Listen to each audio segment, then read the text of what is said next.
Welcome back to the deep dive. Today, we're pulling out just one single story from one of the world's biggest epics. It's not a thousand-page journey, but a really short, incredibly powerful narrative. We are going deep into Ferdowsi's Shahnameh, the Book of Kings, and, while that text is just monumental, 60,000 couplets, we're focusing on one tiny, brutal episode from one of its biggest wars. That's right. We're zeroing in on a story that really, I think, captures the whole emotional core of the epic in just a few pages. This is the tale of Gorouyeh, the armored maiden. And we should be really clear about who she is, because there are a lot of similar names in the Shahnameh. It can get confusing. Yeah, that's a good point. So Gorouyeh is a Turanian princess. She is on the enemy side of this conflict with Iran. She's the sister of a warrior named Bahram, who is the son of the great Turanian general Turan. So she's from a very high-ranking military family. So she's right at the heart of the conflict, personally and politically. And our mission today is to just unpack this story of, I guess, sisterly love, of this incredible tragic honor. It's really the story of her last desperate act. Okay, let's set the scene, because the context here is just horrific. It is. The war has been going on for ages, and the text doesn't pull any punches. It says the plains were literally drinking blood from each other's swords. It's just total grinding carnage. And right in the middle of this, a major figure on the Turanian side falls. Bahram, Gorouyeh's brother, is killed in battle, and he's killed by the greatest living Iranian hero, Diviv. So this isn't just a random death. It's a huge blow for Turan. But for Gorouyeh, it's the end of her world. Exactly. And let's talk about her for a second. The text makes a point of describing her. It does. It gives us this really vivid picture. A tall princess, hawk-like eyes, and this long raven hair that goes all the way to her waist. She's not just some side character. No. And when they bring Bahram's body home, her reaction is, it's explosive. Yeah. It's not quiet, dignified grief. She tears out her hair, that amazing hair. She cuts her own arms. She's screaming at the sky. So is this a typical way for royalty to grieve, or is she already breaking protocol here? It's on the extreme end. Public grieving was a thing, for sure. But this level of self-harm, this kind of raw rage, it suggests her grief is just too big to be contained by ritual. She's not playing the part of a princess. She's just a sister whose brother has been killed. And that rage, it turns outward, right? At her own people. Yes. She shouts, "If no man in Turan will avenge my brother, then I, a woman, will." Wow. Talk about a challenge. It's the ultimate shame. Her own father, Turan, who's this incredibly respected statesman, he tries to calm her down, tries to reason with her, but it's no use. The text says she swore a silent oath that night. That detail of the silent oath, I find that so powerful. It's not for show. Exactly. The screaming was for her grief, to let it out. But the real decision, the vow that seals her fate, that's done alone in silence, she's choosing the warrior's path, which... let's be honest, for her, meant choosing death. She was choosing vengeance over survival. And that choice leads us right to this incredible transformation scene. It all happens under cover of darkness. It feels so clandestine, so secret. Because it is. She is transgressing every rule for a woman of her station. This isn't just getting dressed for battle. It's her erasing herself, her identity as Gorouyeh. Let's walk through the details, because each one feels so symbolic.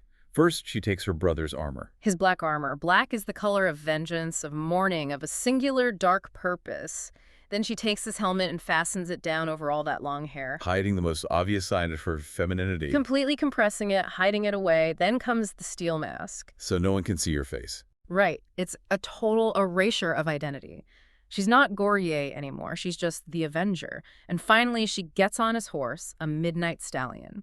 So you have this one single black figure emerging from the dark. And at dawn, she doesn't ride out with the Turanian army. She rides out completely alone in front of the entire Iranian host. Just this one dark silhouette. It's pure psychological warfare. It's almost insane. And she yells out her challenge herself. She thunders, "Who dares face the avenger of Bahram's blood?" And of course, the one man who answers is the man she wants, Give.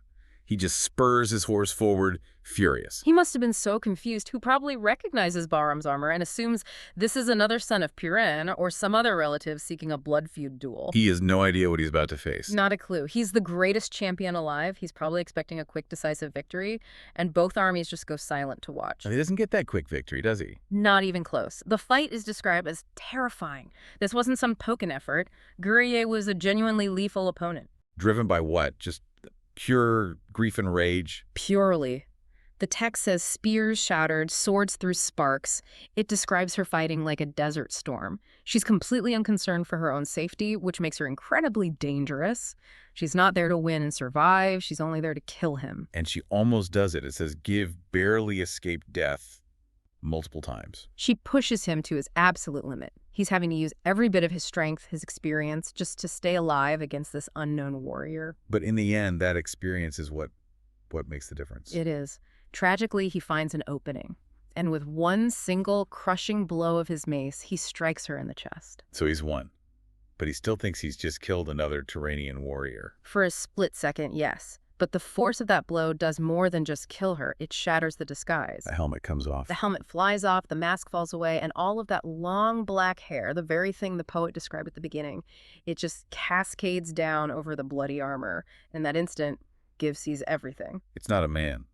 It's the sister. The grieving sister of the man he just killed. The transformation from this terrifying avenger back into the noblewoman Gorouyeh is instantaneous. It's the absolute gut punch of the story. And with her last breath, she makes sure he understands. She does. She whispers it so only he can hear. It's devastating. Give. I am Gorouyeh, sister of Bahram. And then she says something like, I came for my brother's blood, but you're a lion and I'm just a woman. So take my blood too and go. It's this final act of tragic honor, and Give's reaction is not victory, it's horror. Absolute horror. The mace it slips from his hand. He can't even hold it. He roars, doesn't he? He roars in anguish. Woe to me that I raised my hand against a sister. In that moment, the war, the politics, it all vanishes. He sees it not as a victory, but as a crime against humanity, against family. And that profound regret leads to one of the most incredible moments in the whole epic. It really does. This Yeah. is the aftermath. Give, the killer, doesn't let any of his soldiers touch her body. He gets off his horse weeping, and he himself lifts her up. He carries her himself across the battlefield. Carries her all the way across the field back to the Turanian lines. The victor is acting as the pallbearer for the person he just vanquished. That's just an unbelievable act of respect. It is. It's a moment where the code of honor completely overrides the hatred of war. And he says to the Turanians, to her family, this woman was braver than 100 warriors. He validates her. He confirms her courage to her own people. He forces everyone on both sides to stop and recognize the human cost of what just happened. To see her not as an enemy, but as a symbol of love and devotion. And then her father, Piran Visa, takes her and buries her right next to Bahram. Uniting them in death. The whole tragic circle is complete. And the story is so short, but it distills everything the Shahnameh is about. Love, duty, honor, and the terrible, terrible cost of war. The legend says you can still hear her sword clashing on the wind, right? That's the story. That her spirit is sort of etched into the landscape itself. Her act, even in failure, became eternal. It forces you to ask, was what she did insane? Or was it the purest act of love in the entire epic? The text doesn't really give you an answer. It just gives you the tragedy. It makes you think about honor and how sometimes it demands a price that you can't possibly survive. And that really leads to the final thought we want to leave you with. It's the question at the heart of this whole deep dive. If you were Gorouyeh and you knew the outcome was almost certain, you knew Give was a lion, would you still have put on that armor? Would you choose vengeance? Or would you choose forgiveness and life? Something to think about. Thank you for joining us for this deep dive into the tragic story of Gorouyeh. We'll see you next time.